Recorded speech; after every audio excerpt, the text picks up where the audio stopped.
Hi there, I'm Katie Wagner. Welcome to Social Media Help Desk. This is the time every week when we get together to talk about all the news that's happening in the social media world and tips and tricks and things we're talking about here at the agency as we do our jobs managing social media for our clients. Today I'm joined by content editor Sandra. Hello. And our assistant project manager Alexandra. Hi. And we have actually a lot to talk about. Ladies, one of the first things I wanted to chat about today is that Facebook has released a new kind of Facebook post. You know, when you're writing your Facebook post and there's all those options about the types of posts to make underneath, they've added one called lists. So now you could make a Facebook post about lists, and I think it's because listicles, those blog posts that have lists, 10 places to go on vacation or 5 cutest social media managers around. That is what boosted BuzzFeed to the top of its category, really. Listicles. Listicles have become a thing. Yeah. And I think, personally, that Facebook is trying to capitalize on that. I believe so, too. All right, Yeah, what do you for think? sure. Sandra, is this a good thing? I think it can be a good thing. I think that people engage with listicles very well because they're short. They're basically bullet points that can be blown out into others. And I think that as long as businesses and brands know how to use them well and don't overuse them, like they don't get that fatigue in there, then I think it could work very well for some profiles. What do you think? Yeah, I think it's something that is very common. We're used to reading things and it's bulleted. It's a way that our brains want to function, and something that I saw that Facebook wants more engagement out of people, and it encourages conversation. It's going to encourage us to engage with each other on those points, especially if it's something like, this is my favorite series of movies. Somebody's going to argue with you about it, and it's going to get that engagement in there. I agree. Absolutely. Well, you brought up a good point, because they've said that the algorithm is now going to prioritize authentic communication, interaction, and they're really trying to foster that kind of engagement. Yeah. And you're right, people like to debate lists. And I mean, it could work very well for businesses with multiple products. That way they can display more of them in one post, and also field people's sentiment about those products as well. Yeah, I think you're right. So one of the things that businesses have to be careful with is that they haven't officially announced that we're going to be able to do this on business pages yet. It's mostly on personal pages now. We believe that they will. They're going to roll it out to business pages because it will be such a good tool for businesses. But right now, it's only on your personal page. Although, a lot of people, as a business owner, I certainly talk about my business on my personal page. So, rush to be friends with me so we can talk about social media there too. But yeah, I think people like lists, and I think that it's definitely a trend. It's not going anywhere. No. You're going to see it everywhere still. So it's just another way for Facebook to be on top of what we're already seeing. Well, and I do like, tell me what you think of this, I do like that they've offered lots of different types of posts there. Yes. It's encouraged me to post more, because for a while, when it was doing just, some commentary on something or what I was doing, it was like, I could be doing this on Twitter. I don't need to do this on Facebook.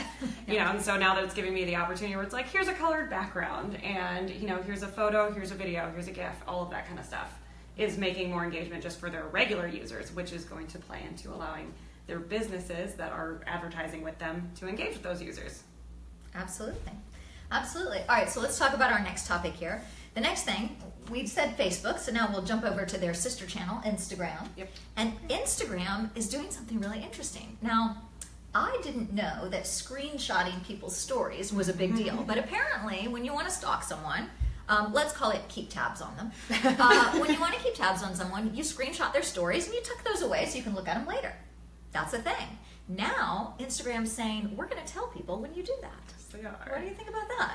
It's on par with Snapchat. Exactly. Snapchat was doing it already. It warns you and it tells you when somebody has done that, and it sticks a little icon next to it and says, hey, this person took a screenshot. So they're just following in line with something that already exists too. But I do think that it's interesting because it makes it less, you can't be anonymous online anymore. It's Right. very hard. So even if you're following someone quietly, you're not commenting, you're not liking on things, if you're watching their stories though, they're going to know if you screenshot it and want to keep it for later. Okay, Sandra, real talk. Tell me why you would screenshot someone's stories. Not you per se, why would one do this? Well, it could be a post from a company that you follow that has a special offer going on and you want to keep tabs on that. But most companies would use the highlights to hold on to those so that people could access them more. But if there's limited content just on the stories and you want to hold on to that, I would take a screenshot. Okay.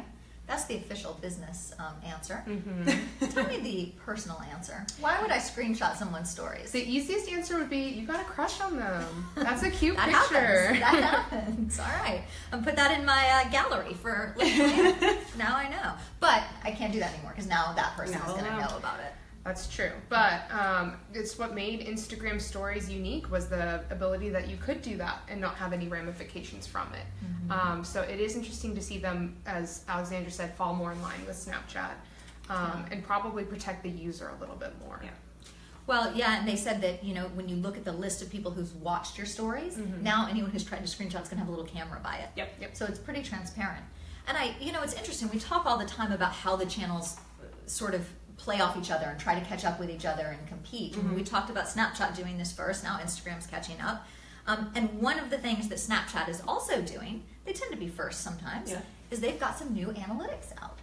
And they've just released some new analytics to show us a little more information about people viewing those stories. The time that they've watched, the number of views you've gotten in the past week, month, longer periods. So it's not just a story is up, you see how many people watched it and it goes away. Now you have a little more detail about those analytics. How is that going to help us?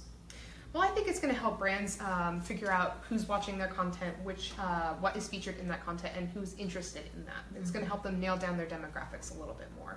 Yeah, for sure. And it's going to have some of the demographics you can watch for, so like gender and age. It won't let you pick a timeline exactly. It is going to be just the week, month, year. So it's a little bit broader, but that could even still be helpful anyway. Even if you're a business who's selling clothes, things like that, you're going to see a spike during certain times of the year, and it'll be good to see, the gender, the age, the people you should be going after, and that's something that will help you later on in other ads like Facebook, Google Ads, those kinds of things. Yeah, it gives you information that you can then use at different places. I also think it's interesting to see what kind of content people really respond to. Definitely, exactly. One of the reasons we think analytics are so important is that it tells you what you're doing well and what you should be doing more of, right? It Figure out the relevancy of the content. Yes, exactly. Yes, and that's something people have complained about Instagram about, that they don't have great analytics and great information that way. So once again, Snapchat's first. I think we'll probably see it on Instagram, don't you guys? I do. I really do. Yeah. Instagram's really good. If they're good about anything, it's trying to keep up. They have a quick turnaround time. It's like a backhanded compliment. I guess, yeah. Instagram, Whoops. you're really good at keeping up with everyone else. I'm sorry, Instagram. I love you. You are a big Instagram lover too. I am. I'm their biggest fan. I know. Well, in fact, one of the things we were talking about in the bullpen today was that there's a new social media channel that's kind of trying to compete with Instagram. Vero. Yeah, tell me about that. So Vero is known as the anti-Instagram. It's the Instagram killer, the anti-Facebook, and it's because Instagram and Facebook are so focused on ads, and Instagram just got rid of its, what you were a big fan of was how it locked everything chronologically. Yeah. And Vero is very much so that the first million users are able to sign up for free, and because they will start having a subscription fee, they will not run ads, is their big promise. But unlike other social media platforms, I'll have to have a paid subscription to use it.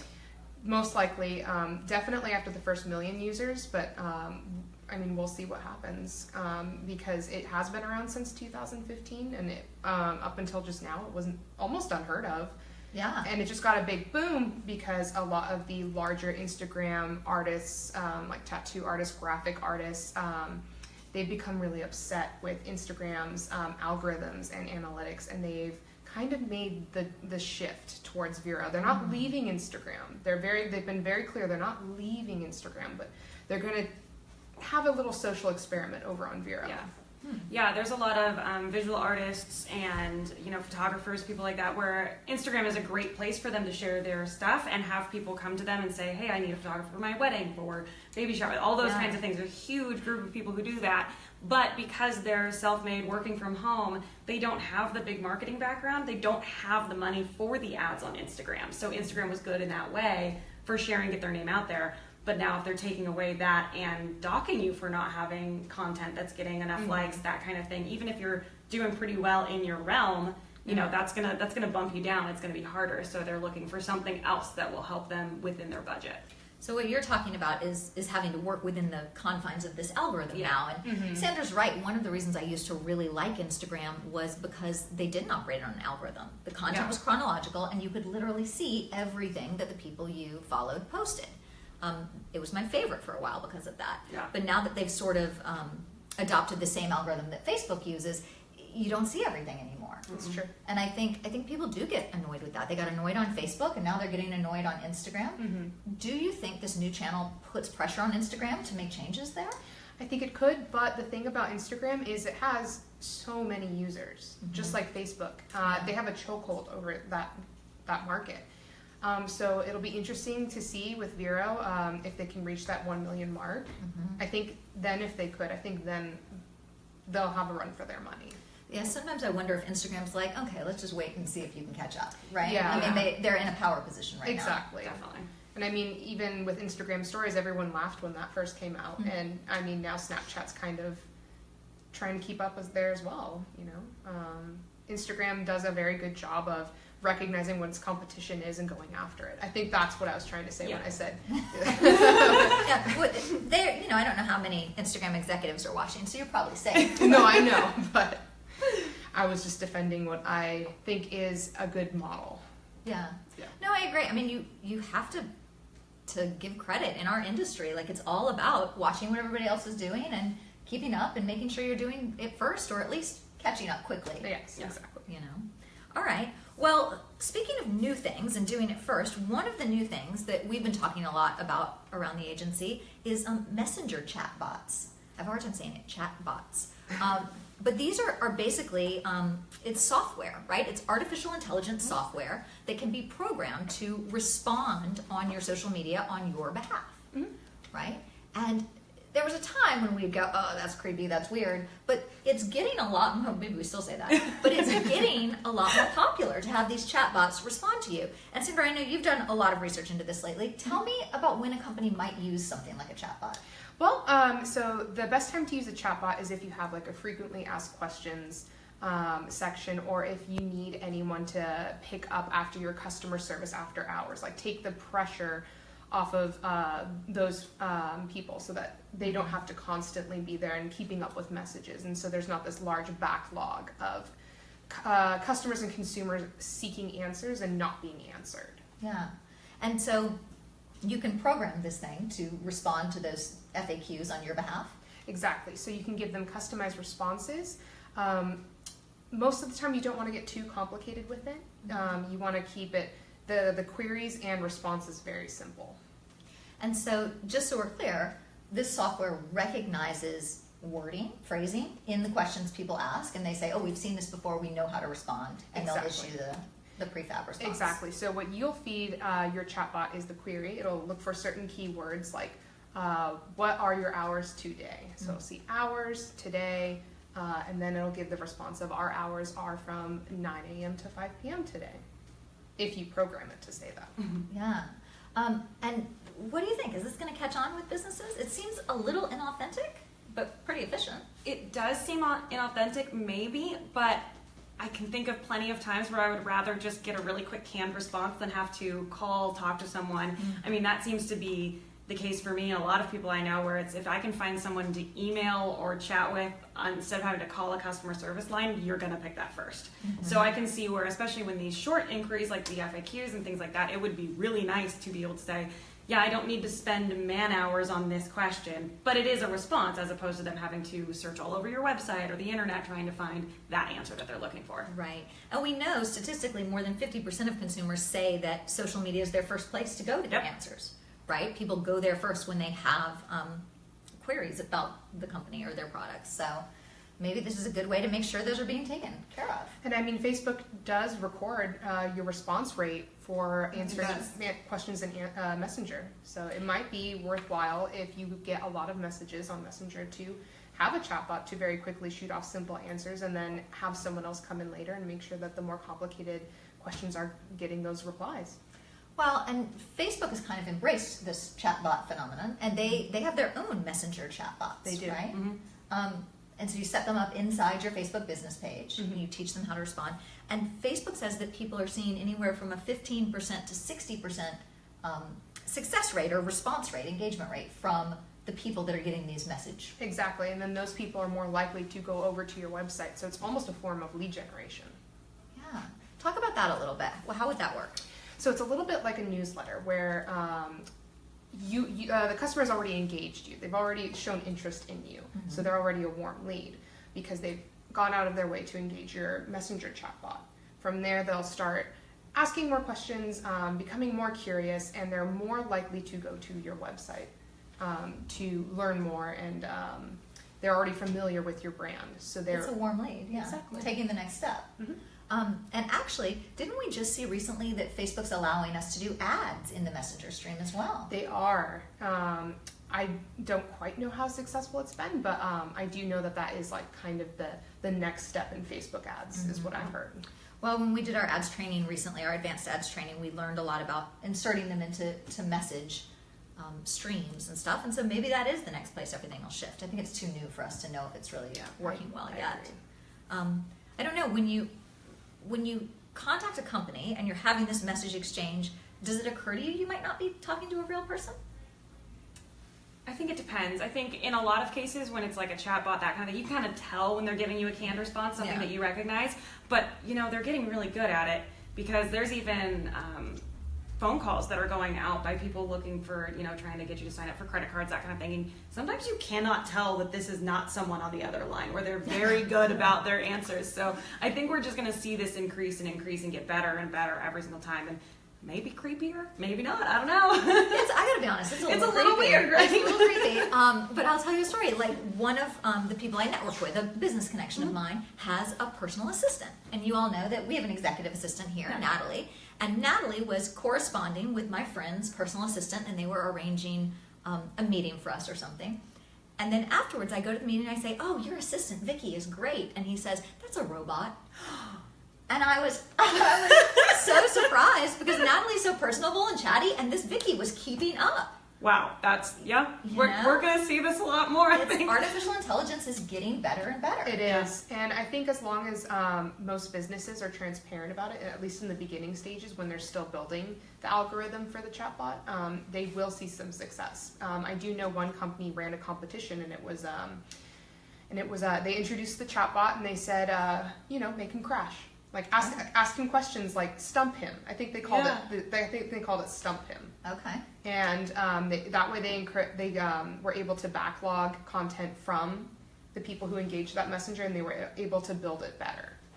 So they ran a contest to get people to do their testing for them. Exactly. And expand that knowledge for that AI. That's interesting. Yeah, efficient, right? Yeah. And did they stump him, or did it work out? A few people did stump him. Okay. I don't know what the incentive was because it was for a propane company. But Free propane. That's Maybe. good. But it did tell them how they should improve the chatbot and what kind of questions to feed him better.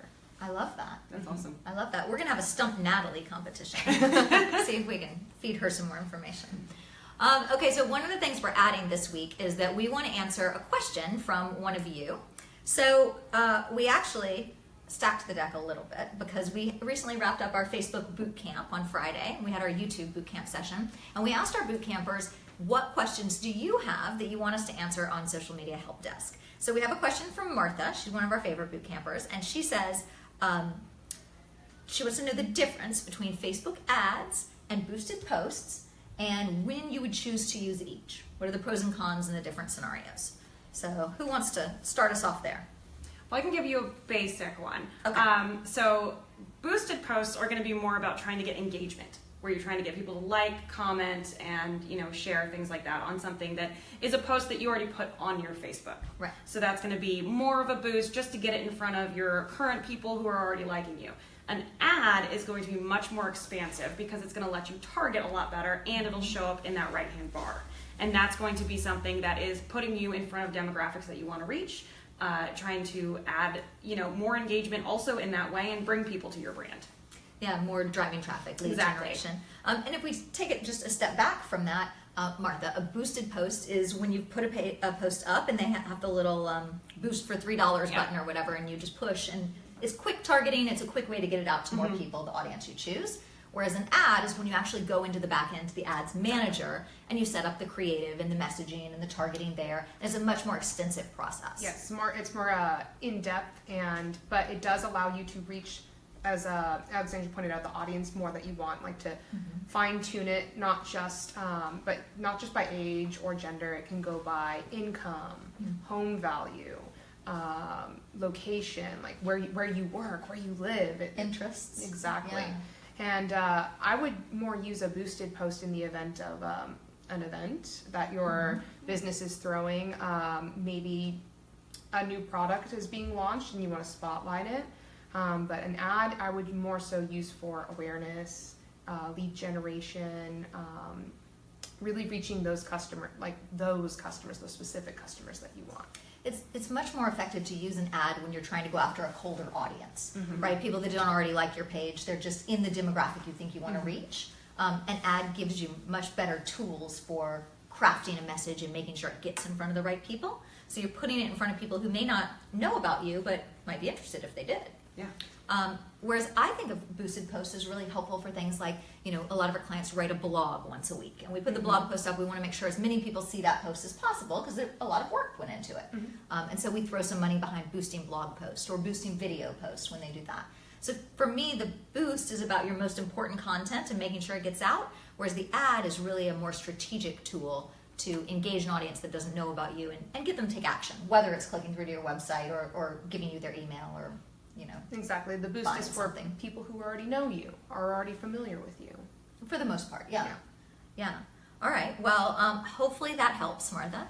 And all the rest of you, if you have questions that you want us to answer, just email us, tips@katywagnersocialmedia.com. We will collect those and answer them right here. We're here every Tuesday at 12:30 at the Social Media Help Desk.